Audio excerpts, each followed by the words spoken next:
အမင်္ဂလာပါဒီနေ့ကအဲ့ဒါဆိုဒီဟာလေးကကောင်းတယ်လို့ပြောတယ်ပေါ့နော်တစ်ချက်နားထောင်ကြည့်ရအောင်လို့ဒီဟာလေးနဲ့ပတ်သက်ပြီးတော့ပေါ့နော် Welcome to Crash Course Economics. I'm Adrienne Hill. And I'm Jacob Clifford, and today we're going to talk about money and finance. I know we said in the first episode that economics isn't really about money. Well, economics isn't about getting rich quick, but it all boils down to trading things you have for the things you want. Like, I've got this giant zucchini, but I love that piece of pizza. Want to try it? No way.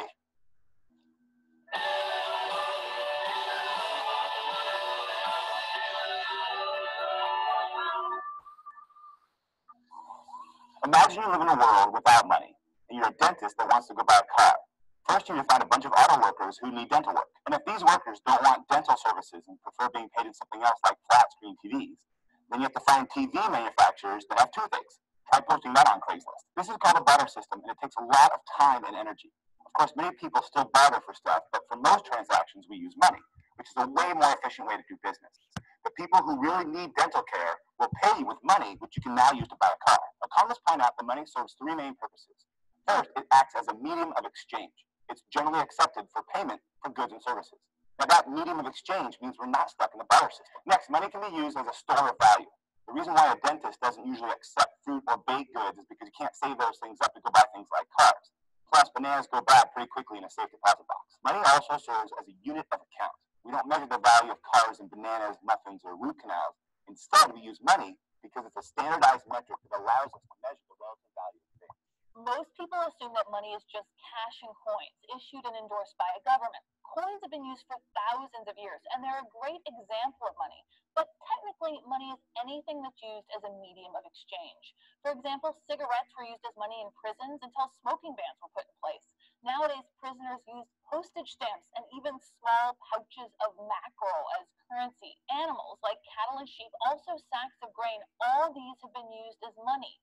Some societies even used feathers or shells. The indigenous people on Yap Island in the Pacific Ocean used money called rye stone. These were large donut-shaped discs made out of limestone. The largest ones are around 10 feet wide and weigh 4 tons. The point is, what economists consider money is anything that's accepted as a medium of exchange, and that's changed a lot over time. Today, cash and coins are often used as money since they're easy to carry around, physically durable, and hard to counterfeit. But a lot of money today doesn't end up in anyone's pocket or wallet, or duffel bags, or even wheelbarrows. It moves around electronically. Increasingly, people get paid in the form of checks or direct deposits into their bank. A lot of our money isn't physical, it's digital. It exists on some bank's computer. And as long as that computer is secure and the zombie apocalypse doesn't permanently knock out the power and your nation's monetary system is functioning as it should, those electronic dollars do all the things they're supposed to do. Another form of digital money that you often hear about is Bitcoin. Bitcoin is a virtual currency that is not issued or regulated by a specific country. But since some people accept it as payment, many economists consider it money. Unlike other electronic currency, Bitcoin doesn't involve a bank. So people can, in theory, buy things more anonymously. This appeals to people who don't trust central banks and also people who want to buy illegal stuff online. That illegal trade means law enforcement and regulators are also very interested in Bitcoin. Bitcoin isn't only for internet drug deals, though. There's a lot of speculation in Bitcoin, meaning people buy up Bitcoins hoping to turn a profit on them. This makes Bitcoin more of a speculative asset and limits its use in buying and selling actual goods and services. Could Bitcoin or another virtual currency be how everyone pays for things in the future? Who knows? But if anyone wants to give me 10 Bitcoin for this zucchini, we've got a deal. There's kind of a glaring question here. What makes these pieces of paper so valuable? Well, in the past, each dollar issued by the U.S. government was redeemable for a specific amount of gold. That was called the gold standard, and it meant that the government couldn't issue more money than it had in gold reserves. Back in the 1930s, the U.S. decided to move off the gold standard, and some people freaked out about not having something tangible to back our money.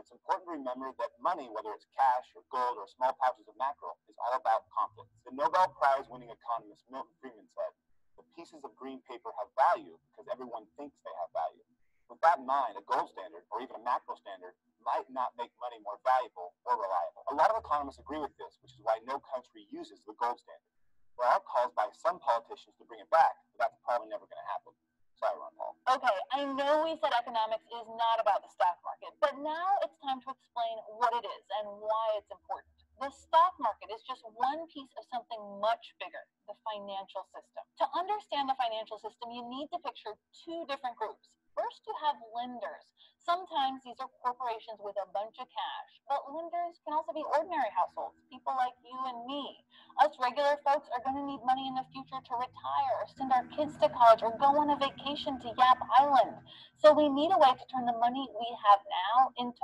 more money in the future. The second group is borrowers. There are several different kinds of borrowers. First, you have other households who want to borrow money to buy stuff like a car or a house. You also have businesses that have a great idea for a new product, but they have a problem. They need money to make the product, and they'll have money when the finished products are sold. But for now, they need to borrow money to invest in capital, things like machinery, tools, and factories, and they'll pay it back once they make some sales. Basically, they need to buy stuff to produce other stuff. Third, you have governments who need to borrow money because they're spending more than they're bringing in. So you have lenders who have money now and want to turn it into more money in the future. And you have borrowers who need money now and will repay it in the future. The financial system is a network of institutions, markets, and contracts that brings these two groups together. Lenders put money into the financial system, which loans it out to borrowers. These borrowers pay back those loans with interest, which makes it worth the lender's time. Let's go to the thought bubble. There are three ways this exchange takes place. The first is banks. A lender deposits money in a bank, and then the bank turns around and loans that money to a family who wants to buy a house or a business that wants to expand. As those borrowers pay the interest on their loans, the bank takes part of that money to cover their costs and passes the rest along to the depositor. The second way lenders and borrowers link up is through the bond market. A government or a large corporation that needs to borrow money will sell bonds to lenders. A bond is basically an IOU in which the borrower agrees to pay regular interest payments and promises to repay all of the money back at a set date in the future. If that lender decides they'd rather have cash now, they're free to sell that bond to another party. The third way lenders and borrowers link up is through, you guessed it, the stock market. Say Jacob and I want to expand our lemonade business, but we don't have the money to do it. We could sell stock, which is basically slices of ownership in the company. Households get the stock and we get the cash. If our company profits in the future and we become lemonade moguls, we'll share some of those profits with the shareholders, or the shareholders can sell the stock at a higher price. Either way, they make money if the company's profitable. Thanks, that bubble. So banks and bonds have something in common. They're dealing in something called debt. If you get a loan from a bank, or if you're a government that sells a bond, the amount you must repay is set.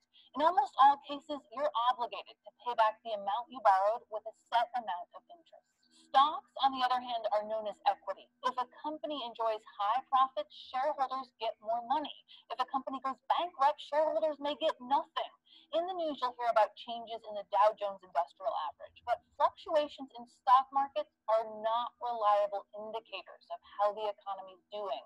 Often changes in the stock market are reactions to real or just perceived changes in economic fundamentals, like consumer confidence, the unemployment rate, and GDP growth. Bonds and stocks also have something in common. They're traded on markets for financial instruments. Bonds are debt instruments and stocks are equity instruments, but they're both pieces of paper that are traded on markets with many buyers and sellers. Banks, on the other hand, are financial institutions. With the help of the FDIC, they safeguard our money while making loans to individual households and businesses. So why do we even need this complicated financial system? Why don't households take their savings and lend them out directly?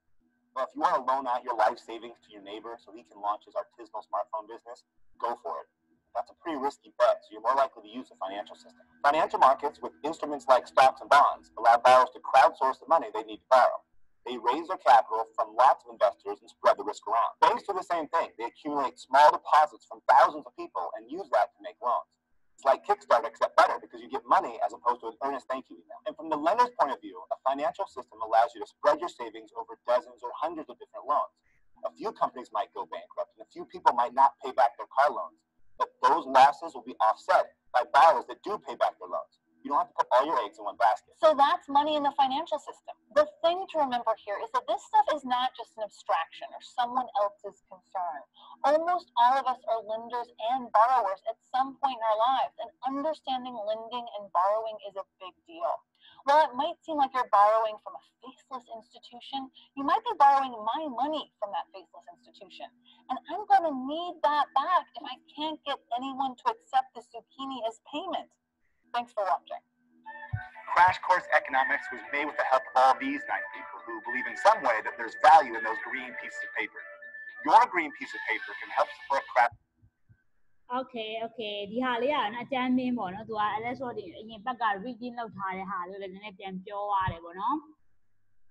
်အဲ့မှာဆိုတော့အထူးသဖြင့်ဒီ butter system ရဲ့အသုံးဝင်ပုံတွေကိုသူမှနည်းနည်းပြောရတယ်ပေါ့နော်အဲ့ဒါ butter system ဘာကြောင့်အဲ့ဒီဟာကိုမသုံးဘဲနဲ့ဒီ money system ပေါ့နော်အဲ့ဒါကိုပဲပြောလူတွေ money ကို create လုပ်ရတယ်ဆို reason ပေါ့နော်ဘာလို့ဆိုအဲ့ဒါ flexible ဖြစ်ဖို့ရဲ့နောက်တစ်ယောက်အဲ့လိုမျိုးပေါ့နော်လူတွေကလည်းလို့ acceptance တစ်ခုရှိဖို့ဆိုတဲ့အနေနဲ့ပေါ့နော်money လို့ definition လုပ်မယ်ဆိုတော့သူ့မှာရှိတယ်ပေါ့နော်ဒီ butter system မသုံးဆိုတဲ့အကြောင်းကိုပြောတယ်ပေါ့နော်ပထမဆုံးပတ်စံဆိုတာကိုပြောမယ်ဆိုရင်ပထမဆုံး medium exchange ဖြစ်ရမယ်နောက်တစ်ခုကသူကဒီ store value ဖြစ်ရမယ်ဒီဟာရ tv သားတွေပါ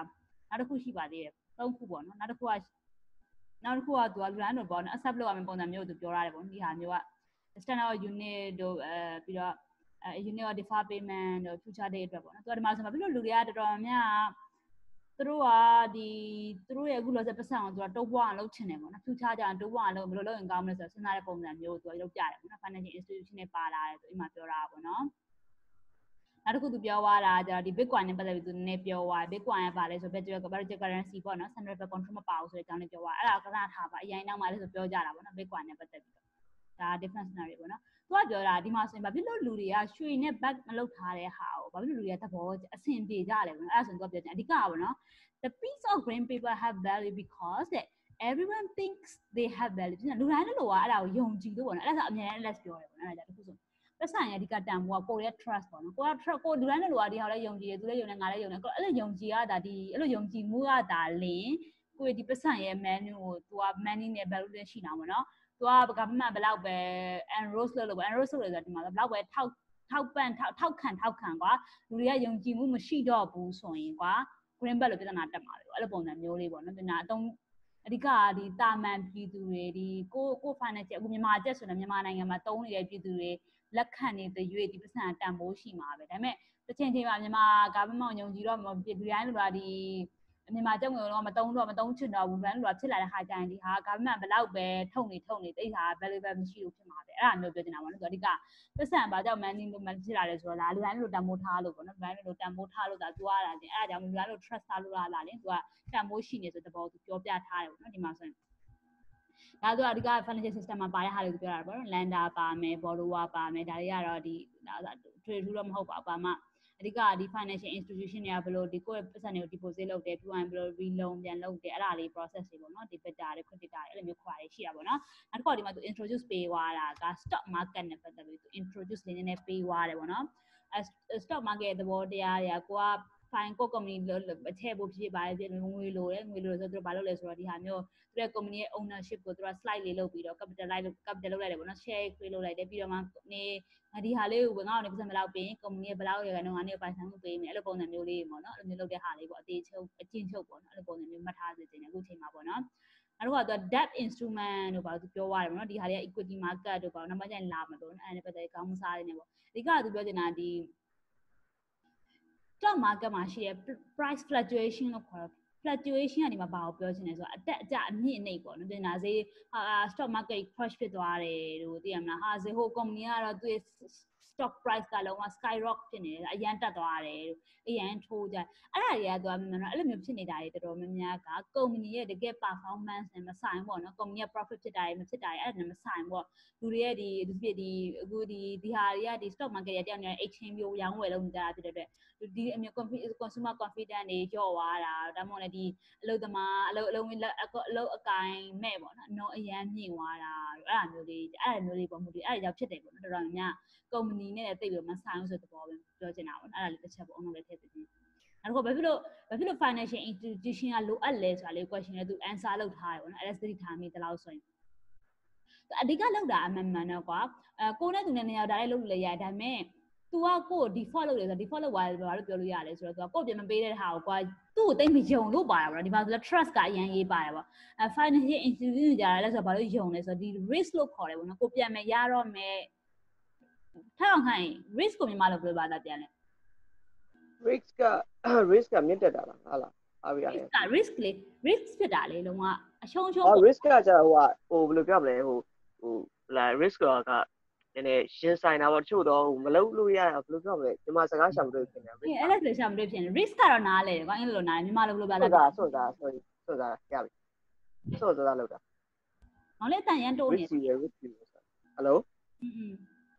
ရပြီလားဟိုစွန့်စားရလို့ပြောရင်ရမယ်တူတယ်နော်စွန့်စား risk ကအမှန်ဆိုရင်အရှုံးလည်းမဟုတ်ဘူးဘယ်လိုခေါ်လဲ risk ကဒီမှာ risk နဲ့ပတ်သက်တာမြန်မာလိုပြန်မသိဘူးထားပါတော့ plus သူမြန်မာအဲ့လက်ဆန်းလာလေဟောရပြီလားPR လို့ပြောဘာဖြစ်လဲ PR လားrisk တွေရမ်းများ risk တွေရမ်းများဆိုအခက်ခဲများလားဒါမှမဟုတ်ရှုံးနိုင်နေများဆုံးရှုံးမှုလားဒီဆုံးရှုံးမှုများရတယ်ပုံစံမျိုးဒါပေမဲ့အဲ့ဒါလည်းဆုံးရှုံးမှု risk များရဆုံးရှုံးမှုများရတယ်ပေါ့နော်အဲ့လိုမျိုးပြောရင်ပေါ့ဒီမှာအဲ့ဆိုလုံးဝနေချင်းသူက risk မြင်ဆိုတာတို့နားလေ concept ဆိုတော့ကွာညီမတို့ကတမပြန်တော့ပေါ့အဲ့လိုမျိုးလေးပေါ့နော်အဲ့သူ့ငါမယုံငါ့ကိုသူမယုံအဲ့လိုမျိုးလေးလည်းစားပေါ့ middleman တရားကိုသွားပြီးတော့ trusted third party ကိုခေါ်တယ်ပေါ့နော် financial institution ရဲ့လူမျိုးဆိုဒီ trusted ယုံကြည်ရတော့ပေါ့နော် third party ပေါ့နော်ဒါ middleman လို့လည်းခေါ်တယ်ပေါ့နော်ကိုယုံကြည်ရတဲ့ middleman တယောက်ကိုခုနအဲ့ဆိုဟိုတနေ့ကပြောပါလားလုံလုပ်ပေးတာဖြစ်ပါပြီကိုသူကဒါတော့လုပ်ပဲနဲ့အလေကဒီ financial institution ကနေပြန်မပေးတာသူကဘဏ်ပြန်ပေးမယ်ဆိုတော့ဟာမျိုးလေးပေါ့နော်အဲ့လိုမျိုးလေးကိုသူပြပြလာတာပါသူတို့ဒီကလည်းနည်းနည်းတော့အရန် overview လို့ပြပြလာတာပါအရန်တော့ဒီဟာလေးနဲ့ပတ်သက်ပြီးတော့ question လေးမေးကြရှိတယ်ဒီ video ကြည့်ပြီးတော့နည်းနည်းလေးနားလေလားဒါမှမဟုတ်လေတစ်ခုတလေကိုယ်စိတ်ထဲမှာမေးကြအဲ့ဆိုမေးကြ question လေးရှိလာမယ်ဒီမောင်လေးတို့အဆင်ပြေကြရဆိုရင်အဲ့ဆိုသွားမယ်လေဒါလေးအဆင်ပြေတယ်ဒါ overall လောက်ပါပဲအရင်တော့ deep တော့မသွားတော့7 minute လေးဆိုတော့လေလက်ဆိုမနေ့ကတင်လာတဲ့ဟာတွေတော်တော်များတချို့ဟာလေးလည်းပါတယ်ဗောနော်တချို့ဟာလေးမပါလည်းရှိတယ်တော်တော်များတော့ cover လုပ်တာပါတယ်ဗောနော်ကျေးဇူးပဲနော်ညီမခင်တနာဦးရေအရှိမကပြန်လာကြဟုတ်ပါပြီဒီနေ့တော့ Alex ဆိုတာ reading သွားပါတော့မယ် reading ကဒီကဘာ system အကြောင်းလဲဆိုတော့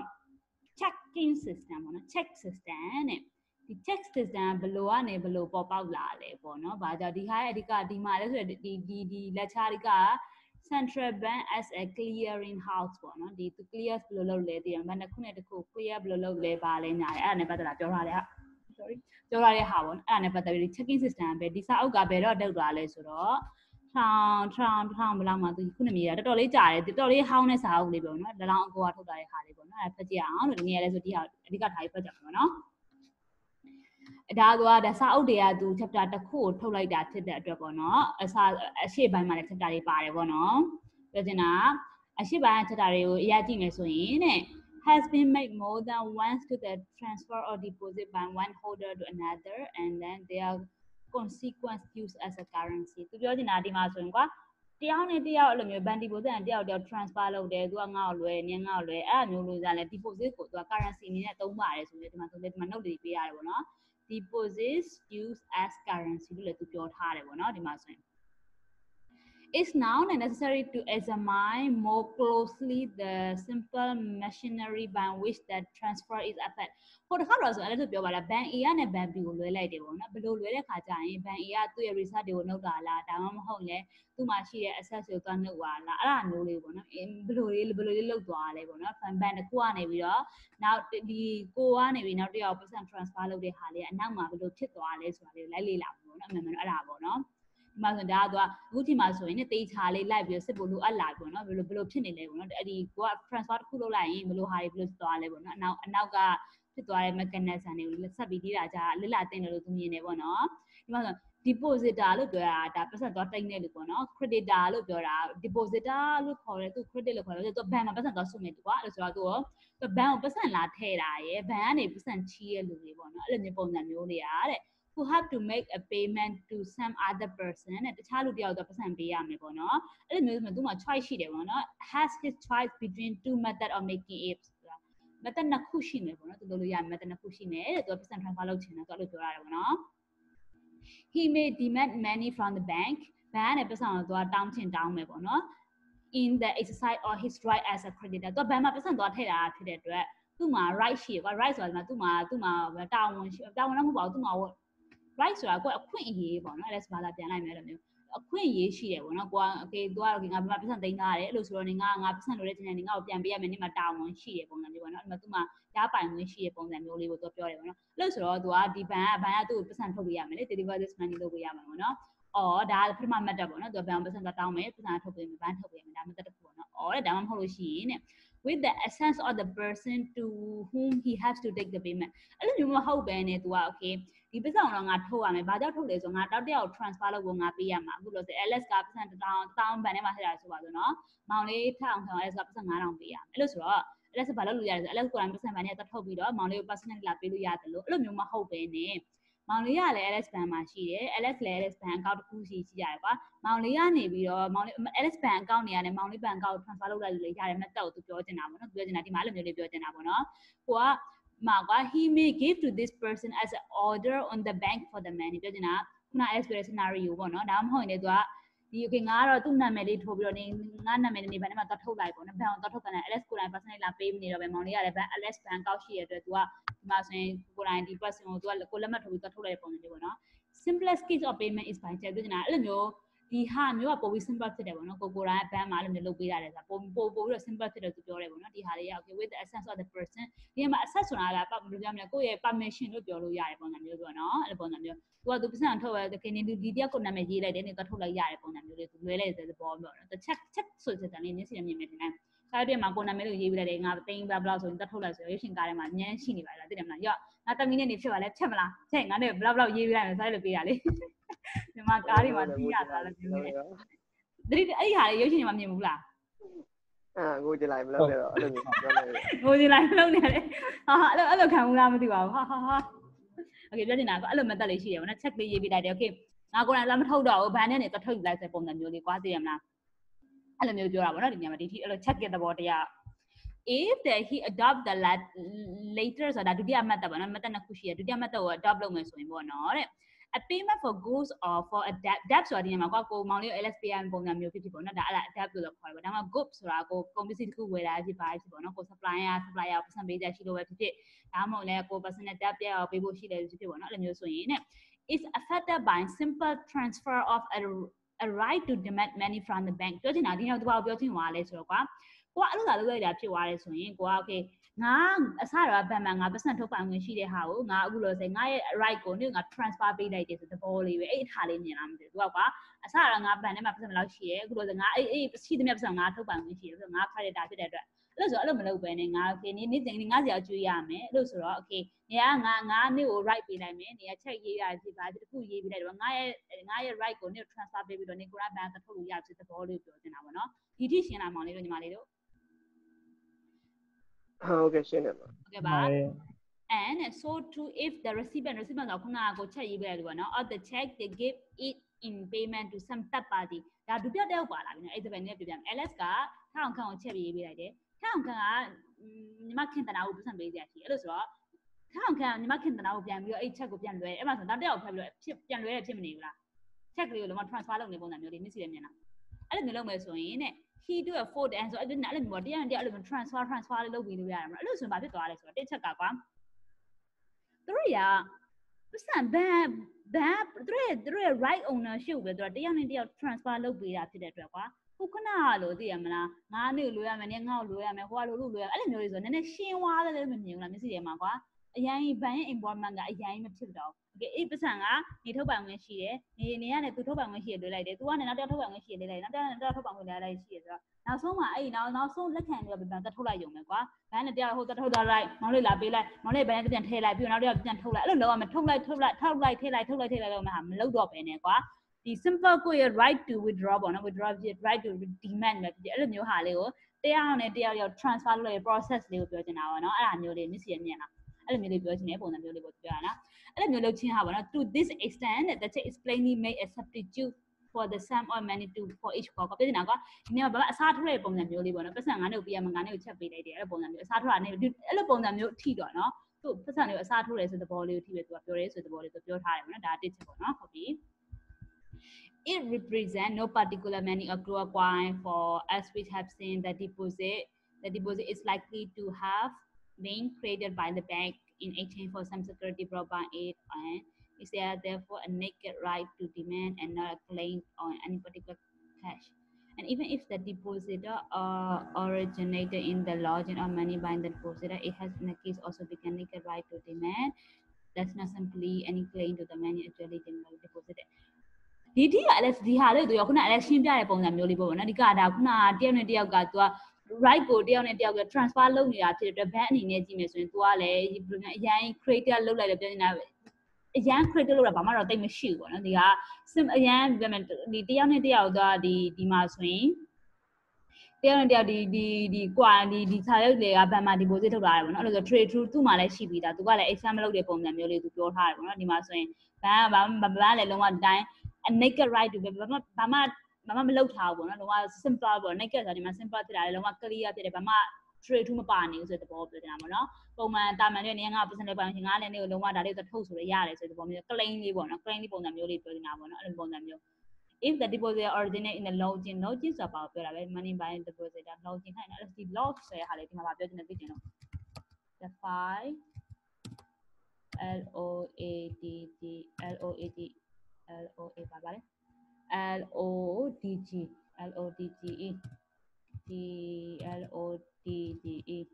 okay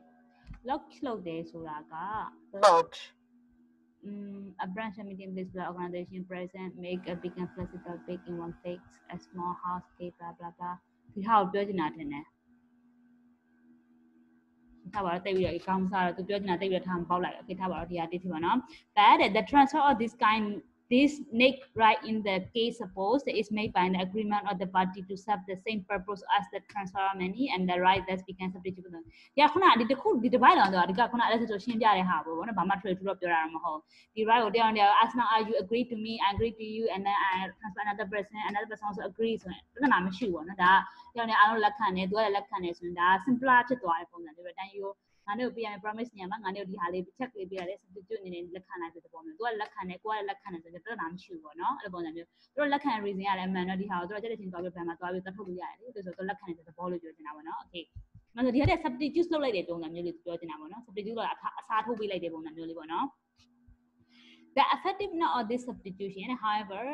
is increased and the use of deposit greatly prolonged where is the priority of the transfer himself to deposit blah blah blah အဓိကဒီဟာဘာလဲဆိုတော့ခုန Alex ပြောသလိုပဲဒီဟာပို့ပြီးလွယ်သွားတာပေါ့နော်ပြောချင်တာလေ Alex ကပတ်စံတော့ထုတ်တယ်ထုတ်ပြီးတော့မှ Alex မောင်လေးကိုပေးကြရှိတယ်မောင်လေးကိုပေးလိုက်တယ်မောင်လေးကတစ်ခါမောင်လေးဘက်မှာတော့တိန်တယ်တိန်ပြီးတော့နောက်ခါမောင်လေးထောက်ပြပေးကြရှိရင်တော့ဘာပြန်ထုတ်တယ်သူပြန်ပေးတယ်အဲ့လိုမျိုးဟာပြောတယ်မရှိတော့ဘူးမရှိတော့အရင် simple ဖြစ်လာတယ်ဆိုတဲ့သဘောကိုပြောချင်တာပေါ့နော်ဟာလေ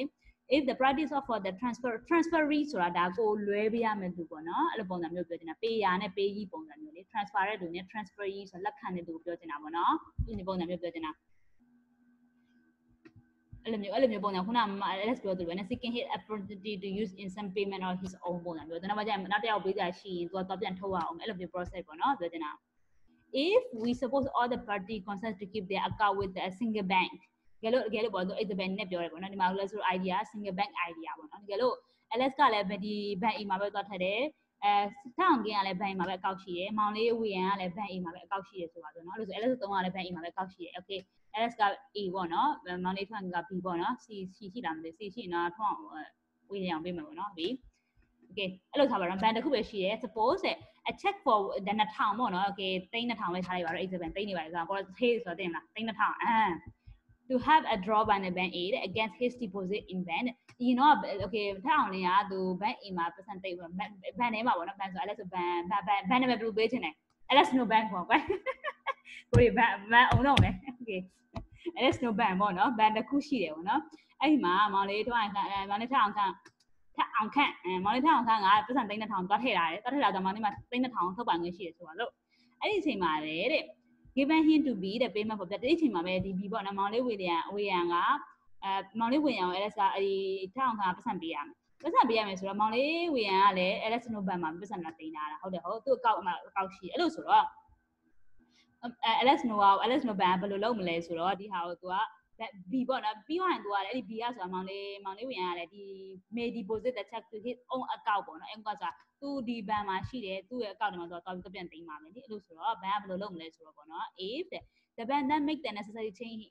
its account that cancel its liability for 3000ပေါ့နော် to A and recognize liability for amount of B ဆိုတော့အဓိကဒီမှာဘာကိုပြောချင်လဲပေါ့နော်အစအမောင်လေးထောင်က3000ရှိတယ်ဒါပေမဲ့မောင်လေးဝီလီယံကို3000ပေးရမယ်မောင်လေးဝီလီယံကလည်းဖြစ်ချင်တော့ဒီဘဏ်တစ်ခုမှာစိမ့်ဘဏ်လည်းလာထားတာဖြစ်တဲ့အတွက်ပေါ့နော်သူကသူ့ရဲ့ liability သူ name ပြောင်းလိုက်တာပဲရှိတာကွာသူအစသူ့ liability 3000မပြောင်းသွားဘူးသိရမလားအစအမောင်လေးဝီလီယံကိုမောင်လေးထောင်ပေးရမယ်နေရာမှာကိုကမောင်လေးဝီလီယံကို3000ပေးရမယ်မောင်လေးထောင်3000ပေးရမယ်ဆိုတာမျိုးသူကလုပ်လိုက်တဲ့ပုံစံမျိုးလေးပေါ့နော်ဒီဟာကိုသူပြောချင်တာဒီမှာဆိုရင် that's it ဒီဟာ complete ဖြစ်သွားပြီပေါ့နော်တရား transfer လုပ်လိုက် complete ဖြစ်သွားပြီသူ balance sheet ဘာမှဖြစ်သွားပေါ့သူကတရားပဲနေတယ်ပေါ့နော်that novation or the change of creditor to which the bank had made itself as a party have not only secured B against the possibility of finding a deposit in the bank exhausted by the other check draw by the club ဒီမှာ fragile အဲ့ဒါပြောနေတာဒါမတော်မတရားပေါ့နော်နည်းနည်းမှန်ကန်နဲ့လုပ်လိုက်တယ်ဆိုတဲ့သဘောပြောနေတာဩတဲ့by mistake it has also made a B right or demand against the bank the visible as pleasure since this instead of the right that demand at the dominant sense next began the right to draw its own check or checks in amount existing to blood and all this way the check began useful instrument by which the right to demand money may be transferred from one individual to another in such amount as the community may require and one that consider the great security and convenience of transfer by such means as compared to actual payment in many days, a later need for further experience for the astonishing extent to which the check are now used, especially English-speaking community ပေါ့အဓိကသူပြောချင်တာခုနကအဲ့ဆိုပြောတဲ့ပုံစံမျိုးလေးပေါ့နော်အဲ့လိုဆိုရင် तू က cancel အလုပ်သွားတာဖြစ်တဲ့အတွက် ban အနေနဲ့ကြည့်မယ်ဆိုရင် तू ဘက်ကအဆင်ပြေတဲ့သဘောပေါ့နော် तू ကတကူဒီ amount ကိုတရားလိုမျိုးလုပ်လိုက်တယ်သူ့ရဲ့ expand လည်းနည်းနည်းနေသွားဆိုတဲ့သဘောအဓိက तू ပြောချင်တယ်ဘာမှ trade တော့မဟုတ်သူ security နဲ့ကရန်ကောင်းလာတယ်ပေါ့နော်မောင်လေးထောင်ခန့်ကလည်းဟိုမောင်လေးဝင်ရတယ်မောင်လေးထောင်ခန့်အရင်မယုံကြလည်းမရှိဘူးဆိုတော့ ban ကိုယ်တိုင်ကသူ့ကိုလွှဲပေးလိုက်တာဖြစ်တဲ့အတွက်သူ့ကောက်တွေမှာရောက်နေပြီ तू ကလည်း pressure ဖြစ်နေပြည့် pressure ဖြစ်တယ်နေမှာကွာ तू လည်း agent နေလို့ရပြီပေါ့နော်သူ့ကောက်နဲ့ပတ်စံရောက်နေတာဖြစ်တဲ့အတွက်အဲ့လိုပုံစံမျိုးလေး तू ပြောချင်တာဒီညမှာဆိုရင် convenience ဖြစ်တဲ့အတွက်အရင်သုံးရတာအရင်အဆင်ပြေလို့ပေါ့နော် तू ကလည်းမျိုးသုံးနေပြီပေါ့နော်တော်တော်များသူပြည် English speaking country ဒီက LS မှာဆိုရင် 80th century လောက်မှာရေးတာတယ် तू က English speaking community လို့ဆိုပြောတာဖြစ်တဲ့အတွက်ပေါ့နော်ပြောချင်တာ English community English colonial လောက်တာအများကြီးပဲရှိရတယ်ဒီဟာနဲ့ပတ်သက်ပြီးဒီထိတော့နားလေတာမသိဘူး question ရှိပါသလားခင်ဗျာဒီထိပေါ့နော်ရှိပါနားလိုက်ပါကဲပါတဲ့အဲ့လိုဆိုတော့ဒါပေမဲ့ဒါကတော့ band တစ်ခုတွေမှာပဲနော်ဒါပေမဲ့ LS ဆိုတာသိထားမှာအခုက band တစ်ခုတွေရှိတာမဟုတ်ဘူးနော်ဒါကတော့ band တစ်ခုတွေ scenario ခုနကသူပြောပြတာပေါ့နော် band တစ်ခုတွေ scenario က simple ဖြစ်တယ်ဒါပေမဲ့ band တစ်ခုတည်းမကဘူးနော် if that now we support the party consent to give their account with different bank ဟိုက different bank ဖြစ်သွားပြီနော်မောင်လေးထောင်က different bank A မှာသွားမယ်မောင်လေးနောက်တစ်ယောက်က bank A bank B ကိုသွားမယ်ပေါ့နော်အဲ့လိုမျိုးဆိုတာ complex ဖြစ်လာပြီပေါ့နော် see complex case where bank are numerous ဆိုတာအများရှိတဲ့ခါကျရင် complex ဖြစ်လာတယ်ဆိုတဲ့သဘောသူပြောချင်တာပေါ့နော်ဒီညမှာဆိုရင် okay ဒါပေမဲ့လည်းလို့နောက်တစ်ခုကဘာဖြစ်လာမလဲဆိုတော့ဒီ ban မြို့တစ်မြို့ထဲမှာ ban 3-5ခုရှိလာရင်ပေါ့နော်လို့ we should have a result somehow more complex but not different in kind အရင်တော့ချုပ်လာတော့မရှိဘူးဒါပေမဲ့လည်း complex ဖြစ်လာမယ်ဆိုတဲ့သဘောသူပြောချင်တာပေါ့နော်သူဘယ်လိုပြောလဲကြအောင်တဲ့ in this case we may suppose the check draw A upon ban number 1 to be deposited B in number 2ဒီ ban 1မှာ draw လုပ်တယ် ban အစတော့じゃအကောက်တစ်ခုနဲ့အကောက်တစ်ခုပဲတုတ်တာနော်အခုကကြတော့ ban 1နဲ့တော့ထုတ်ပြီးတော့ ban 2ကိုတော့ထည့်မယ်ဆိုတဲ့သဘောကိုပြောချင်တာပေါ့နော်ဒီညမှာဆိုရင် if the transaction stand alone and the later bank collect the money call or for the check and hold itself liable to make payment to be on demand in the sum of his pleasure ဒါသူပြောချင်တာကဒီဟာ transaction တစ်ခုပဲဆိုရင်ပေါ့နော် transaction တစ်ခုပဲဆိုရင် bank B က bank A ကထုတ်လိုက်တဲ့ဟာကိုသူလာပေးသူကလက်ခံသူ liability နဲ့သူယူလိုက်တယ်အဲ့လိုပုံစံမျိုးလေးပေါ့နော်ပြီးတော့သူရဲ့ဒီ liability နဲ့သူက bank B ကိုပြောနေလို့ချင်းလာထည့်တယ်လို့ပေါ့နော်ဒီထုတ်ချင်တဲ့အချိန်လာထုတ်ဆိုတဲ့သဘောမျိုးသူပြောချင်တာတော့ to suit his pleasure ဒီမှာ his pleasure ပြောနေတာကွာသူထုတ်ချင်တုံးသူကြိုက်တဲ့အချိန်ဆိုတဲ့သဘောကိုဘာသာပြန်လို့ရတာပေါ့နော်ညီမတို့ဆိုရင် they makes a change and not only for the creditor but or the debitor but at the close time in this all 1899မှာပဲ in July 1899 the deposit account in the bank of United States and United Kingdom excluding these private banker are nearly a follow ဒါအရင်တော့ရှိရသူရဲ့ဒီ bank statement ပေါ့နော် national bank နဲ့ဒီလောက် amount ရှိတယ်ပေါ့နော် state ကဒီ ဒီလောက်အမောက်ရှိတယ်ပေါ့နော်ဒီနေ့ကင်းတဲ့ဒီလောက်ရှိတယ်ပေါ့နော်ဒီလောက်ရှိတယ်ပေါ့နော်သူအဲ့ဒါပြပြတာထားပါတော့ဒါ yeah that close after the payment by A and B having completed we have in existence a bank liability of the same amount has in which the started ဒီနေ့စနေနေ့ရှိတော့ဖတ်ကြဒါပေမဲ့အဲ့လိုမျိုးဆိုရင်တဲ့သူကပထမတစ်ခေါက်ကကြတော့ကွာဘယ်ပြောမလဲဘန်တစ်ခုတည်းမှာပဲဆိုတော့သူရဲ့ access တွေ liability တွေအဲ့လောက်မချိန်ပါဘူးသူတရားတရားလို့ဟိုကနေဒီပြောင်းတရားနဲ့ဟိုပြောင်းမလုပ်ပြလိုက်ကြပါအခုကျတော့ဘန်နှစ်ခုဖြစ်လာပြီဆိုတော့ပထမတစ်ယောက်ကသူထုတ်လိုက်တယ်ဆိုတော့ဟိုတယောက်ကသူ့ liability တွေရော့သွားပြီပေါ့နော်ဒါပေမဲ့သူ့ရဲ့ဒီ access ကလည်းရော့သွားပြီဘက်ပြီးသွားဘန် A ဘက်ပြီးသွားပြီဘက်ပြီးမှကျတော့သူကတယောက်က deposit လာဖြစ်တဲ့အတွက်သူ့ရဲ့ဒီသူ့ balance sheet ကိုပြန်ပြီးတော့ expand လုပ်ရတော့မှာနော် both side okay အဲ့လိုမျိုးလေးပြောချင်တာပေါ့နော် the liability the same amount as in which we started ပုံစံမျိုးဖြစ်သွားပြီပေါ့နော်probably however in a community where there was a separate bank ဘယ်နေတော့များရှိရဆိုရင်ပေါ့နော် community တစ်ခုထဲမှာ community ထဲမှာပေါ့နော်ဘယ်နေအများကြီးရှိရဆိုရင်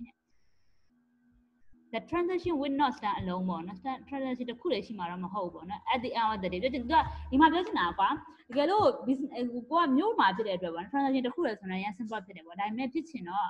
ဒီဘန်နေအများကြီးက transaction အများကြီးကိုလုပ်မှာကွာအဲ့လိုဆိုရင်တဲ့အဲ့လိုမျိုးဆိုရင်ဘန်နေကဘယ်လိုလုပ်ကြလဲဆိုတော့ at the end of the business every business day ပေါ့ business ဆိုတာဒီကိုယ့်ရဲ့ဒီ business day ဆိုတာဒီမှာဘယ်လိုပြောလို့ရလဲဆိုတော့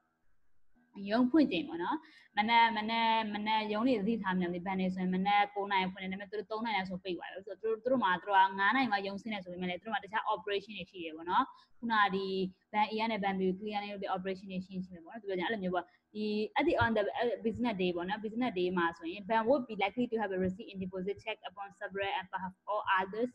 each way then have to meet the check to collect and each would undertake it settlement with each other now by making manual payment at the offset or demand and the payment only for the balance might be remain from one another that's in either taking one receipt blah blah blah ဒီမှာသူအဓိကပြောချင်တာကဘန်တစ်ခုနဲ့တစ်ခုပေါ့နော်ဒီ business day ညနေတိုင်းရောက်တဲ့ခါကြာရင်ပေါ့သူတို့ရဘယ်လိုလုပ်လဲဆိုတော့ဘန်သူတို့မှာ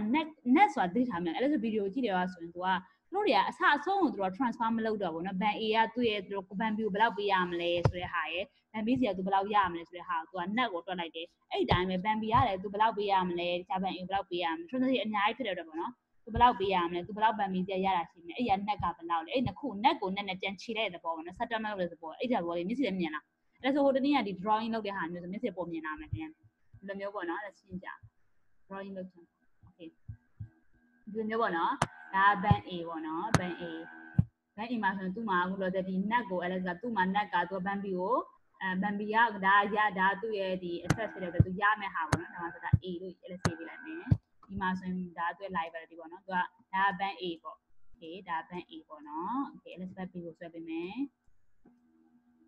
ဒီမှာပေါ့နော်ဘန် B ကသူက okay let's say သူကဘန်တစ်ခုနဲ့တစ်ခုပေါ့နော် A နဲ့ B ပေါ့ဘန် B မှာပထမဆုံးဘန်သူ့မှာသူဘန် A မှာသူဘန် A မှာသူရစရာရှိတာ100ပဲထားပါတော့နော်မျက်စိရမြင်ပါ100ရစရာရှိတယ်အဲ့အချိန်မှာသူက okay ဒါ business day เนาะ let's say business day ကဒီညနေရုံးစင်းကနေပေါ့နော်သူစင်းရှင်းနေရပါတော့ဆိုဒါပေမဲ့သူကလည်းဘန် B ကိုသူပေးရမှာ okay 90ပဲရှိတယ်ထားပါတော့နော် sorry 90ဒါ plus တယ်နော်ခုတော့ plus နေရတာသူ90ပေးရမယ်သူ100ရမှာဆိုသူ့ရဲ့ net က positive ဘယ်လောက်ရှိလဲသူက net ကNED net ပေါ့နော်အတူကောက်ရေးတယ် net ကသူ့မှာ30ရှိတယ်ပေါ့နော်ဒါ30ရှိတယ်သူကဒါသူ့မှာ30ရှိတယ်ပေါ့နော်ဘန် A အကောင့်မှာပေါ့နော်ဘန် A အကောင့်ကိုသူဘန် B မှာဘန် A မှာဘန် B ရဲ့အကောင့်ရှိတယ်အဲ့ဒီတိုင်းပဲဒီဘန် B မှာလည်းဘန် A ရဲ့အကောင့်ရှိမှာပေါ့နော်အကောင့်ဘယ်လောက်ရှိမယ်သူ့ရဲ့ net က30ကျန်မယ်ပေါ့နော်အဲ့ချိန်မှာသူကလည်းဒီမှာလို့ဆိုဒီမှာလည်းသူ90ထားပါသူ90သူ့မှာ90ရစရာရှိတယ်တက်စင်တော့အရင်နဲ့ smooth တော့မဖြစ်တယ်ဖတ်လို့ဖတ်တာလားဒီဟာတွေ80ကသူ liability ရှိတယ်ဆိုတော့သူက net ကဘယ်လောက်နဲ့ပြန်ရှင်းတဲ့သဘောပေါ့နော်ဒီမှာ90 80နဲ့come on အေး90နဲ့80ဆိုသူ့မှာသူ့ရဲ့ net က30ပဲထားပါအဲ့လိုဆို30နဲ့ပြန်ခြေလိုက်ပုံစံမျိုးပေါ့အဲ့လိုပုံစံမျိုးပြောချင်တာပေါ့နော် testing တော်တော်ဆိုးတယ်တော်တော်ရုပ်ဆိုးတာပဲဒါမှတော်တော်ဆွဲရတော်တော်ဆိုးတာပဲအဲ့ဒါကျန် practice လုပ်မယ်တေချာလေး practice လုပ်ပြီးဆိုရင်မလေးစီပြန်လာခဲ့အော်အဲ့ဒါစာယူနေအမေအဲ့ဒါစာရေးလို့ရတယ်လေတက်စခွင့်လေးပြန်ပြနောက်မှโอเคထားပါတော့အမေတော့သူဘန် A က net ဘန် A ကရစရာရှိတဲ့ဟာနဲ့ B ကရစရာရှိတဲ့ဟာကိုသူကခြေလိုက်တဲ့သဘောလေးပေါ့အမေတော့သိရမလားအခုချက်ချင်တာဟုတ်ရဲ့နေအခုစရင်တရက်တိုင်းမှာတော့သူတို့ကလည်း A ကလည်းစရင်လုံးမယ် A ကလည်းသူ့ရဲ့စရင်ကိုလုံးမယ် B ကလည်းသူ့ရဲ့စရင်ကိုလုံးမယ်ပေါ့နော် through now net go through being business data okay nga block with the ngane block with the chi on your mind look the money net they with the shin like the body one got the net the ball the nama the net they the shin like the body one trade to ba ma ma ho bo da tha ba da the net la pian yo ရှင်းပြတာပါဘာမှဆိုလို့မဟုတ်ပါဘူးသူအဲ့ဒီသဘောကိုပြောချင်တာဒီဟာလေးကဗီဒီယိုမှာလည်းသူရှင်းပြထားတယ်ဗီဒီယိုမှာလည်းသူရှင်းပြထားတယ်ဒီဟာနဲ့ပတ်သက်ပြီးတော့အဲ့လိုမျိုးနည်းနည်းပါတယ်ဆိုကြမှာမှန်တာအဲ့ဒါလေးအဲ့လိုလုပ်တဲ့ process ကိုဘာခေါ်လဲဆိုတော့ settlement လုပ်တယ်လို့ခေါ်တယ်ပေါ့နော်အဲ့လိုမျိုး ban တစ်ခုကတစ်ခု settlement ဘယ်လိုလုပ်လဲဆိုတာပေါ့ပြောနေတာ the settlement of the account the bank the bank with each other however still leave the bank called it under the same liability blah blah blah blah before it နာအရင်ကသူ့မှာရှိရသူ့ liability ဆိုတော့သူပေးရမယ့်တောင်းကအဲ့လိုမပြောင်းသွားဘူးဆိုတဲ့ဘောပြောချင်တာပေါ့နော် the liability rests upon the bank it may be in different proportion ဆိုတာကသူကအစိတ်ပိုင်းလေးပေါ့နော်အဲ့လိုကြီးမပြောင်းသွားဘူးပြောချင်တာပေါ့ distributed among the creditor so as long as the payment are made by the check and the check deposited the right to demand from one bank a which for the deposit continue to exist in some body processing and is aware of this discounting check the office of money when the money created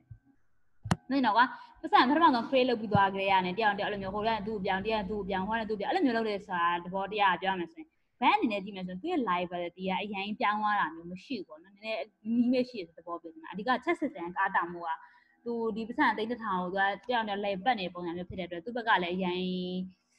သူ့ရဲ့ liability သိန်းတစ်ထောင်ပဲတည်ရမှာမောင်လေးကိုပေးမယ်ပြပြသူကသူ့ကိုပေးမယ်ပြပြသူ့ပေးမယ်တရားနဲ့ right ကိုသာ transfer လုပ်လိုက်ဖြစ်တဲ့အတွက်အရင်က liability မပြောင်းသွားဆိုတဲ့သဘောပြောနေတာပေါ့နော်ဒီမှာဆိုရင်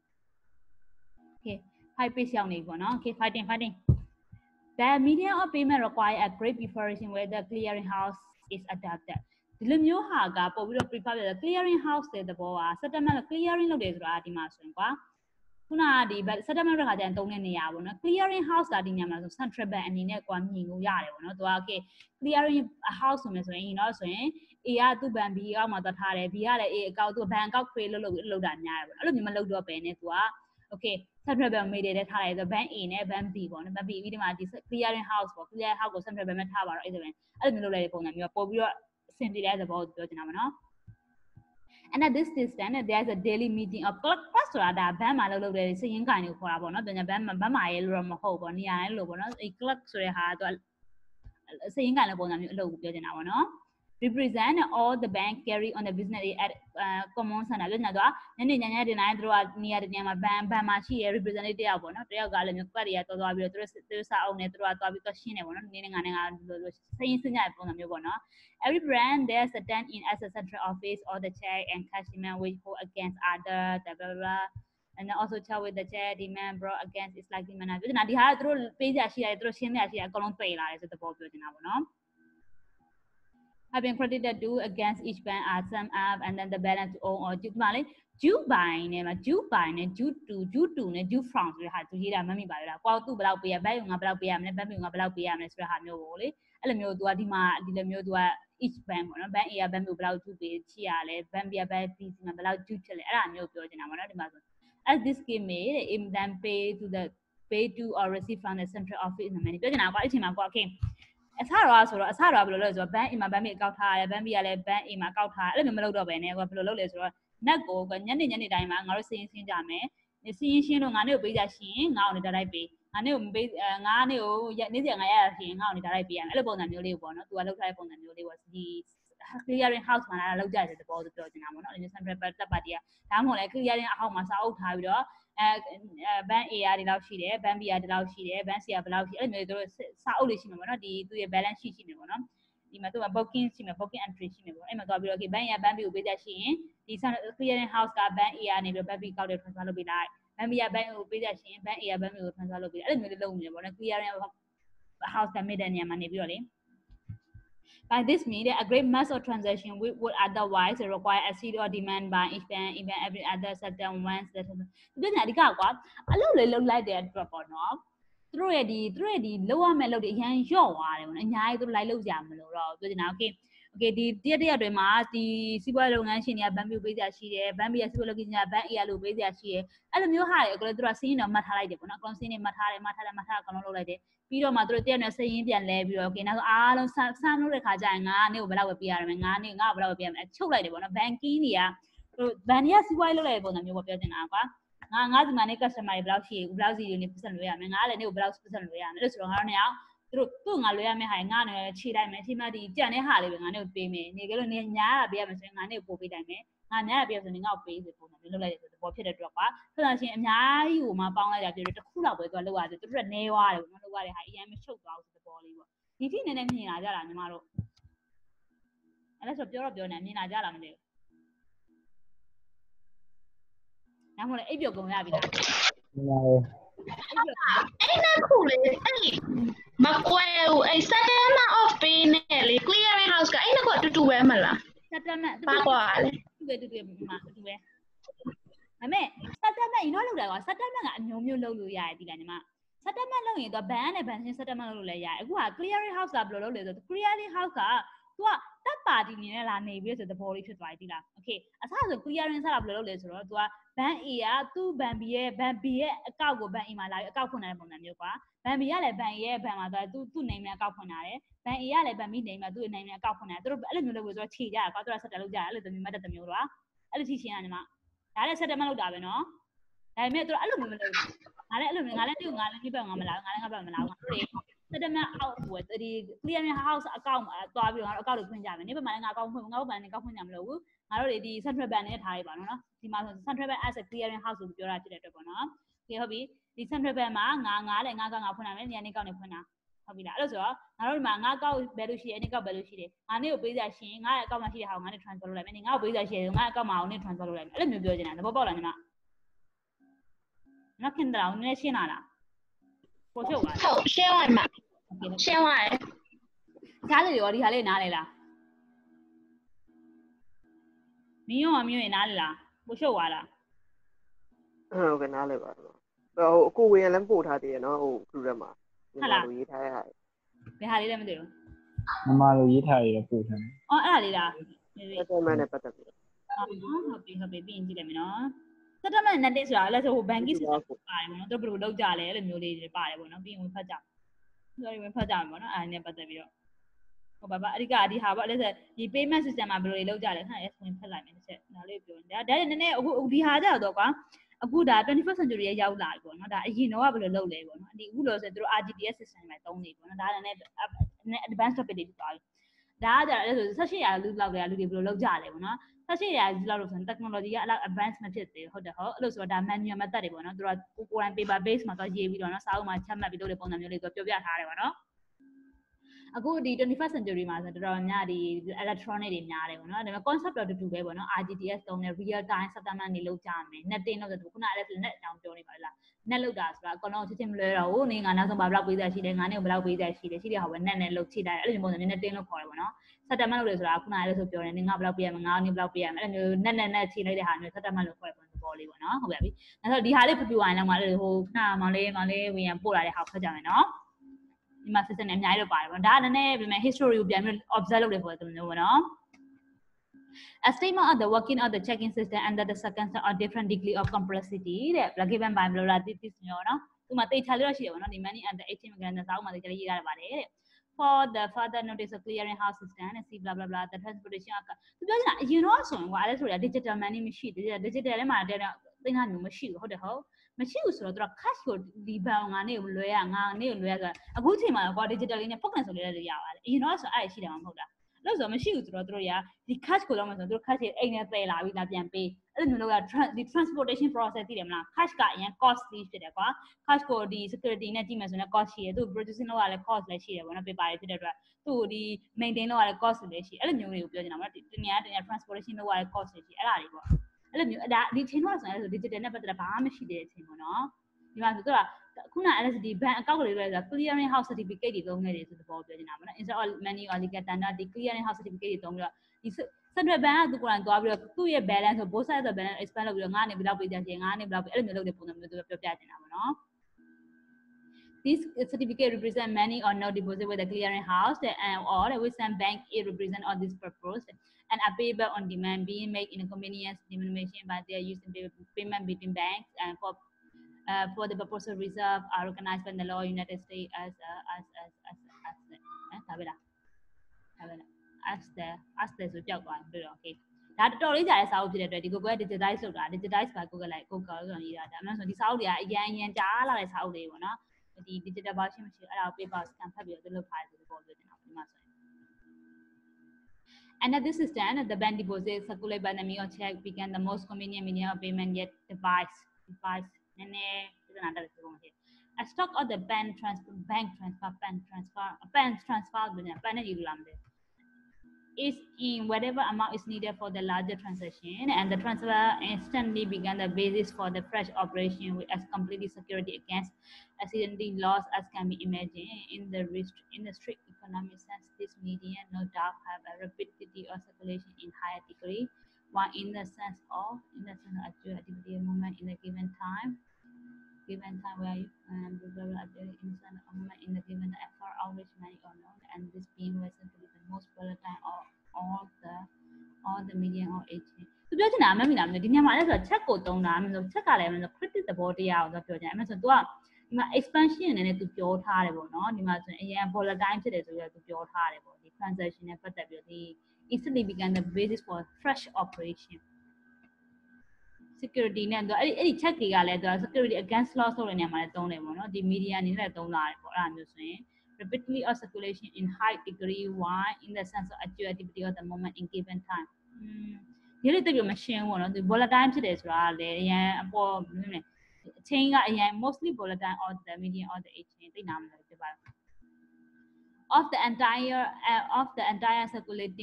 circulating media of this country that is found incompatible by the greatest, although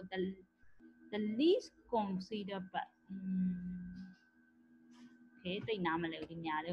depending for its efficiency solely upon convention issued as a private bank as a cooperative bank is for the most part elude the government regulation and registration agency effort upon other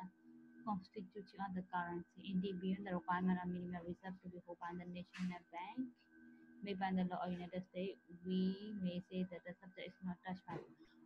သူပြောချင်တာဒီအခုလောမမိလားမသိဘူးဟိုတနေ့တော့ဖတ်တော့ပါတကယ်လို့ဘန်တွေကသူတို့ဘန်နဲ့ကိုထွေးလို့သူတို့ချက်ကိုလည်းဘန်တွေကလုပ်လို့ရတယ်သဘောပြောချင်တာတယ်အဲ့လိုမျိုးဆိုတော့ဒီမဲ့ဖြစ်ချင်တော့သူ့ရဲ့ဒီ legal system မှာအဲ့ဒါနဲ့ပတ်သက်ပြီးတိတ်ပြီး regulate တိတ်မလုပ်ထားပါဘူးနော် do not touch the regulation တိတ်ပြီးမလုပ်ထားဆိုသဘောပြောချင်တာပေါ့နော်အဲ့ဒါ volatile ဖြစ်တဲ့အကြောင်းသူလည်းပြောချင်တာဖြစ်ပါလိမ့်မယ်ဒီမှာဒီကအဆက်ကတရားသူ့ရဲ့ note အဆက်ကဒီမှာနိုင်နော် at the law as the United States ကိုဖြစ်တယ်ဆိုပါပဲ equivalent of the cash which they represent a revised statutes. The certificate must be distinguished from clearing house loan certificate. Okay? In London, bankers keep large cash balance at the Bank of England and settle with each other when transfer made there. On the 27 member of the London Clearing House, 12 are private banking house. As you know, so the banking house lo to call it, private banking house. The joint stock bank were not admitted on joint stock venture, okay, 1854, nor Bank of England until 1864. That benefit history, but you know, so through member bank is here, not there, two small collection bank, then there to look down, clearing look down to the board. Okay, we are don't ever the checking system, but we don't ever we just look down, shoot to your right, like it. Then necessary for the payment is five payments are mammy lam the tree room will be the number tree road in ways what my silver of the home way the sun with him so they get under paper upon demands that the shift shaker of value in the result and preparation of the payment debt any kind so in the get an eye to alone the safe cars aloneဒီကကိုလုံးဝဘယ်လိုပြောရမလဲ safe ဖတ်လောက်တာ safe ကဝင်တာတောင်းဝန်ခံတာလုံးဝအာမခံတဲ့ပုံစံမျိုးပေါ့နော်သူ့ရဲ့တန်မိုးတွေကိုမပြောက်ပြတ်သွားအောင်အာမခံတဲ့ဘောလေးကိုပြောနေတာပေါ့ and the chief assurance လုံးဝစိတ်ချရတဲ့ဟာမျိုး again as I say expansion on the part of any single bank or banker is given by a certain demand upfront or frequent settlement occasion by the voluntary estimation of the clearing house သူပြောနေတာဒီမှာအနေနဲ့ကြည့်မယ်ဆိုရင်ဒီ အဲ့ဆိုဒီ ban ရသိရမလားသူတို့ over promising တွေပါတယ်ရှိပါတယ်ဟုတ်လားတခါကျရင် credit ကိုလည်းဆိုနားထောင်တော့ကလည်းဒီသူကဒီ credit system မှာဆိုသူဘယ်လို expand လုပ်တယ်သူလုပ်ချင်တယ်လုပ်တဲ့ဟာမျိုးတွေဒီတကယ်လို့သူကဘယ်လိုလုပ်လို့ရအဲ့ဒါမျိုးနဲ့ပတ်သက်ပြီး bank ကဘယ်လောက် issue ဘယ်လောက် expand လုပ်ပိုင်ခွင့်ရှိတယ်ပေါ့နော် check နဲ့ပတ်သက်ပြီးတော့လေအဲ့ဒါနဲ့ပတ်သက်ပြီးသူဘယ်လိုလုပ်မလဲဆိုဒီ settlement က clearing house မှာသူပြောရတဲ့ဟာနဲ့ပေါ်တော့မူတည်ပြီးတော့သူလုပ်မယ်ဆိုတဲ့ပေါ်ပြောရတယ်ပေါ့နော် house or by the habit of community not by the law ပြောချင်တာကွာဒီ checking နဲ့ပတ်သက်ပြီးတော့ तू อ่ะ okay ဘယ်လောက်ဒီ ban ကအမှန်ဆိုရင်ကွာ तू right က ban က right ကို transfer လုပ်လို့ပဲ तू ပြောရတာဖြစ်တဲ့အတွက်ပေါ့နော် okay ဒီလူက32,000 ဘန်မှာရှိရဲဆိုပါစို့ အဲ့လိုဆိုရင်ဘန်ကနောက်တစ်ယောက်သူသိန်း1000လွှဲပေးလို့လည်းရအောင်နောက်တစ်ယောက်ကိုသူသိန်း1000လွှဲပေးလို့ရဒါပေမဲ့အဲ့လိုမျိုးမဟုတ်ဘဲနဲ့သိန်း3000သူလွှဲခြင်းနေဆိုရင် तू ကဘန်မှာပတ်စံချီလို့လည်းပြောရတယ်ပေါ့နော်တကယ်လို့ဘန်ကလည်းအဲ့ဒီပုဂ္ဂိုလ်လက်ခံနေယုံကြည်ရဆို तू expand လုပ်ပြီး तू ချီခြင်းလည်းချီမှာပဲလေအဲ့လိုမျိုးဟာဆို check key system တယောက်နဲ့သူ့ဘန်အောင်ပဲလုပ်နေတယ်ဒီ clearing house ကလည်း तू ကညငါ့ကိုပေးကြရှိရငါတပည့်ဆို clear house ကလည်းပြင်နေတာ तू middleman အနေနဲ့ဘန်တွေကိုလုံးဝ तू ဖြည့်ရှင်းပေးတဲ့ပုံစံမျိုးလေအဲ့လိုဆိုတော့သူ့ဘက်ကဒါ expand လုပ်ချင်လို့လုပ်ပြီးတော့လုပ်ရင်ပြဿနာတက်နိုင်မို့လားရှိတယ်ပေါ့နော်ဒါပေမဲ့လည်းအဲ့ချိန်မှာပေါ့နော်ဒီ US ကသူ့လောကတိတ်ပြီးတော့ cover မလုပ်တာသေးဘူးပေါ့နော်အဲ့ဒီအချိန်တော့ပေါ့အဲ့ချိန်ကဒါ18ရာစုလောက်ကပေါ့နော်အဲ့လိုမျိုးပုံစံမျိုးလေးပြောထားတဲ့ညမှာနည်းနည်းနားလေတာဒီနေ့ credit နဲ့ပြဿနာရင်သူ regulate မလုပ်ပြဿနာတက်နိုင်လို့ပေါ့နော် check နဲ့ပတ်သက်လာရင်အဲ့လိုပြဿနာတွေတက်ကောင်းတက်နိုင်တယ်ဆိုတဲ့အကြောင်းလေးသူပြောပြရတာပေါ့နော်ဒီဟာနဲ့ပတ်သက်ပြီးနည်းနည်းရှင်းလာတာမောင်လေးဒီမှာလေးတို့ဒါမှမဟုတ်ပို့ရှုပ်နေတာအဓိကပေါ့ဒီမျိုး expand ဒီ3ပေါ့ဒီဒါမှမဟုတ်ဒီ credit expansion နဲ့ reduction မှာဒီ contracting ဖြစ်တဲ့သဘောတရားမျိုးစစ်တယ်မြန်မာဆိုတော့ကွာဒါလို့ဒီ check ကလည်းမဆို clearing house ကအဲ့ချိန်ကတော့ central bank လုံးဝမပေါ်သေးတဲ့အချိန်မှာဒီဟာဆိုမြန်မာဆိုလုံးဝ central bank လုံးဝမရှိသေးတဲ့အချိန်ပေါ့နော်အဲ့ဒီမှာဆိုရင်ဒီ clearing house ကဒါသူက middleman အနေနဲ့လုပ်နေတာဖြစ်တဲ့အတွက် clearing house ကို government regulate မလုပ်ဘူးဆိုတော့သူတို့လည်း expansion လုပ်ချင်လို့လုပ်လို့ရမှာပဲလေ clearing house ကလည်း banker တွေ ban ပေါ့နော် ban တွေအကုန်လုံးပေါင်းတာဖြစ်တဲ့အတွက် government independent institution လည်းပြောလို့ရ government အဲ့ဒါ control ရှိတယ်မဟုတ်လေအဲ့လိုဆိုတော့သူတို့တွေကဒီသူတို့ market ထဲမှာသူတို့လုံးဝသူက तू က okay ဒီ ban ကို तू ကယုံကြည်တယ် ban ကို तू ယုံကြည်တဲ့အတွက် तू က okay ငါနဲ့တော့ဒီလောက်ထည့်ပေးလိုက်မယ်လုပ်လို့ရတာပဲလေအလောက်ကြီးပြဿနာတက်မှာပေါ့ဒါပေမဲ့သူတို့ဘလောက်အမောက်ထိသူတို့လုပ်လို့ရမှာ natural limit ကဘလောက်လဲဆိုတာမျိုးတော့ဒီသူတို့ကအဲ့လိုမျိုးအဲ့လောက်ပဲရှိတယ်ဆိုတော့ပေါ့နော်ဒါပေမဲ့ပြောချင်တာဒီ limit နဲ့ပတ်သက်ပြီးတော့ပေါ့နော်ဘလောက် limit လုပ်ရင်ကောင်းမလဲဘယ်လိုဒီ limit နဲ့ပတ်သက် liability ဘယ်သူကဘယ်မှာထားရင်ကောင်းမလဲအဲ့ဒါမျိုးတွေနဲ့ပတ်သက်ပြီးတော့ဒီ limit ထားတဲ့ဟာဘယ်လိုလုပ်ရမလဲဗာမယ်အဲ့ process ကတိတ်ပြီးတော့နည်းလုံးဝ government မလုပ်တာပေါ့နော် regulate မလုပ်တာဆိုတဲ့သဘောလေးပြောချင်တယ်သဘောပြောချင်တာအဲ့လိုဆိုတော့ကွာသူက circulation မှာသူအရင်လုံးဝအရင် expand တွေသွားလုပ်ပြီးတော့ပြဿနာတက်သွားနိုင်တဲ့သဘောပြောရတော့မသိဘူး okay ဟုတ်ပြီ plainly the if at any state the whole ဒီနေ့အဲ့လိုဒီမှာပဲရတာအဲ့စနည်းလေးမောလာတလားလို့ဒီအဖြစ်ဒီဟာလေးနဲ့ပတ်သက်ပြီးနည်းနည်းလေးချုပ်နေတယ်မျက်စိပြန်ဖတ်ချင်တယ်ဒီဟာလေးနဲ့ပတ်သက်ပြီးတော့လေအခုတော့ဆရာကနော်ဒီ central clearing house ကနေဘန်တစ်ခုဆင်းတဲ့အထိတော့မျက်စိနည်းနည်းတော့မြင်လာပြီအဲ့လောက်ထိမြင်လာကြလားနည်းနည်းကြာပြီဆိုတော့နောက်တော့ဝင်တော့မှာမဟုတ်ဘူးတက်ဆက်နေတယ်ဟယ်လိုကြားလားချင်းသေးလားဟုတ်မြင်ပါတယ်ဘာမြင်လာလဲပြောပါအဲ့ clearing house တီရောမြင်တယ်ဟုတ်ပါအဲ့ဒီပဲရအောင်9မိနစ်ပေါ့နော် half လောက်တော့ပြီးသွားတယ်တခြားလို့ပြောဒီနေ့ပြောတဲ့ဟာလေးပုံစံနဲ့ဘာကြံခဲ့တယ်တယောက်တော့အကျန်းထုတ်လေးပြန်ပြောပါအောင်ဘယ်လို volunteer လုပ်မလဲဒီနေ့အဲ့ဆိုပြောတဲ့ဟာကိုပေါ့နော်ဘယ်လို volunteer လုပ်မလဲတယောက်တော့ပြောပြီးကိုနားလေးလိုပြန်ပြောပါလို့တယောက်တော့ volunteer လုပ်မလားအဲ့စနာမခေါ်ရမလား which one ကဲမောင်လေးဝင်အောင်ပဲလုပ်လိုက်ပါမောင်လေးဝင်အောင်ပဲကိုနားဆိုလေးပြန်ပြောကြည့်အောင်ဒီနေ့လည်းဆိုဒီနေ့ဆွေးနွေးရတဲ့ဟာလေးပေါ့နော်ဟုတ်ကဲ့အရင်ဆုံးလူ2ယောက်ကရှိရဲအဲ့ဒါသူတို့ကဘန်တစ်ခုထဲမှာဆိုရင်ကျွန်တော်တယောက်ပတ်စံပေးကြမယ်ဆိုရင် account နှစ်ခုတွေကနေတွေ့လိုက်တယ်ဆိုတော့ဘန်ကဘာမှတိတ်မပြောင်းလဲတော့ library အဲ့ account ကနာမည်လေးပြောင်းလိုက်ရုံပဲ library ကလူလေးနှစ်ခုရွှေ့လိုက်ရုံပဲအဲ့ဒါအဆင်ပြေတယ်အဲ့မဲ့ဘန်နှစ်ခုဖြစ်သွားပြီဆိုတော့ကျတော့clearing house လိုလာပြီတယောက်ကဘန် clearing house မှာပါပဲဘယ်လိုလုပ်လို့ရလဲပြောပါသေးတယ်တစ်ချက်လေးဘန်အီမှာဘန်ဘီရဲ့အကောက်ကိုထားမယ်မမီးကလည်းဘန်အီမှာကောက်ထားမယ်သူကောက်လည်းဟုတ်လေးလုပ်လို့ရတယ်ပေါ့နော်ဒါတတိယချက်ဟုတ်တတိယ clearing house ရောက်ပြီပေါ့နော်ဒီတက်ပြောပါမယ်နောက်တစ်ခုကျတော့သူတို့က clearing house လိုလာ clearing house လိုတော့ကျတော့ဘန်အီကနေပြီးတော့မှဘန်ဘီကိုပေးမယ့်ဟာကိုသူကတနေ့ချင်းပေးမယ့်ညနေကျမှသူတို့စည်ရေးတွေနဲ့သူတို့ရှင်းရတဲ့ပုံစံဟုတ်ပဲတခြားလူတွေနည်းနည်းထည့်ပြောချင်တာရှိတာမင်းရောနားရလို့ပြောပါအောင်တရားလို့ပါအောင်နောက်တရားညီမခင်တနာဦးမင်းရောနဲ့ညီမခင်တနာဦးဘယ်သူပြောမလဲကဲညီမခင်တနာဦးရင်ပြောလိုက်ပါပြီးမင်းရောပြောပါညီမခင်တနာဦးလို့ပါအောင်ကိုဘယ်လိုလေးနားလဲဟုတ်မှာချိုက်ကလေပတ်စံပေးတဲ့နေရာမှာ तू ကပို့ပြီးလွယ်ကူအောင်အဲ့လိုအထောက်အကူပေးရပေါ့ဥပမာပတ်စံနေထုတ်လိုက်ပြီးသူ့ပြန်ပေးလိုက် तू ကအဲ့ပတ်စံပြန်သွားစုလိုက်ဆိုအလောက်ရန်ရှုပ်တယ်အဲ့တော့ check ပဲပေးလိုက်လို့ရှိရင် အစင်ပို့ပြီးတော့လည်းကူတယ်ပြီးတော့လူတွေအများကြီးပေးမှနေအများကြီးပေးရမယ်ဒီလူကဥမာ3-4ယောက်လောက်ကိုပတ်စံထိုက်လွှဲလိုက်ထုတ်လိုက်အဲ့လိုလှုပ်ရှုပ်တဲ့အချိန်မှာ check တည့်ရတယ်နဲ့အကုန်လုံးပြီးသွားအောင်လုပ်လို့ရတယ်ပေါ့ပြီးတော့နောက်ပြီးတော့ဘန်တော့ကလည်းဘန်ကကြည့်လို့ရှင် check နဲ့ဆိုလွယ်ကွာဒီလူကို check ပေးလိုက်လို့ရှင်သူက access နဲ့ liability ကိုအလုပ်တောင်းလိုက်ရုံပဲဆိုတော့လွယ်ကွာဘန်2ခု3ခုဆိုလို့ရှိရင်လည်းအဲ့ဒါလေးနဲ့ net ဘယ်လောက်လဲဆိုတာသူကတွက်ပြီးရုံမှလေအဲ့လိုပြန်ရှင်းလိုက်ရုံပဲသူတို့တော့လည်းပို့ပြီးလွယ်ကူတယ်ပြီးတော့နောက်တစ်ခုကဟို clearing house နဲ့အဲ့လိုရှင်းတဲ့ဟာရှိရယ်ဒါပေမဲ့အမှားကဟိုဗာလဲ government ကလည်းအဲ့ချိန်တော့ regulate တေချာမလုပ်ထားဘူးဆိုတော့ clearing house မှာသူကအရန်ပါသွားရှိတော့သူလှုပ်ချင်တယ်လို့လုပ်ပြီးတော့အဲ့လိုအစမပြေရလည်းဖြစ်လာနိုင်တယ်ပေါ့ညီမတော်လေးအတန်းရှင်းပေးရဆိုတော့ရှိတယ်ခင်တာကလည်း good share ပဲ economic ဖြစ်တော့မယ်နော်မင်းရုံစိန်မရောက်နေလေသူအတန်ပြောက်နေတယ်ဗောဟုတ်ပါဒီနေ့လည်းဆိုဒီမှာပဲရအောင်လေအားလုံးကိုလည်းကျေးဇူးတင်ပါတယ်လို့ကိုနိုင်ပါလို့ဟုတ်ကဲ့ကိုနိုင်ပါလို့